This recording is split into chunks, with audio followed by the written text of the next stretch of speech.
কারো ক্যান্সার দেখে যদি এই দোয়াটা আপনি বিশ্বাসের সাথে পড়েন, জীবনে কোনোদিন ক্যান্সার রোগে আক্রান্ত হবেন না।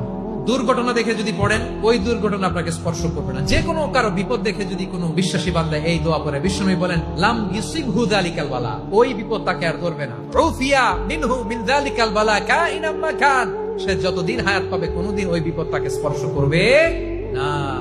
অনেক সময় আমরা দেখি হাসপাতালে ক্যান্সারের 3rd স্টেজে চলে গেছে, লোকটা হ্যাংলা হয়ে চিকন হয়ে হাইরে কি কষ্ট পায় দেখি না। বিষ্ণু বলে একটা দোয়া যদি কেউ অন্যের কোনো বিপদ দেখে পড়ে, ওই বিপদ তার জীবনে কখনো আসবে না।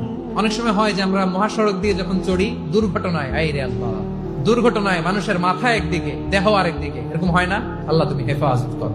বিশ্বনবী বলেন এই দুর্ঘটনা দেখে কেউ যদি এই দোয়াটা পড়ে, তার জীবনে সে কোনোদিন এরকম অ্যাক্সিডেন্টের সম্মুখীন হবে না।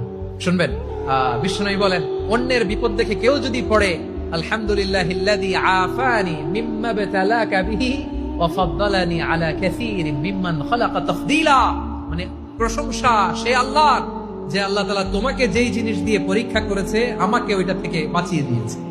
তোমাকে আল্লাহ যেই বিপদে ফেলেছে আমাকে ওই বিপদ থেকে তিনি মুক্ত রেখেছে, আর তার অনেক সৃষ্টির উপর আমাকে তিনি প্রাধান্য দিয়েছে। সুবহানাল্লাহ পড়ে।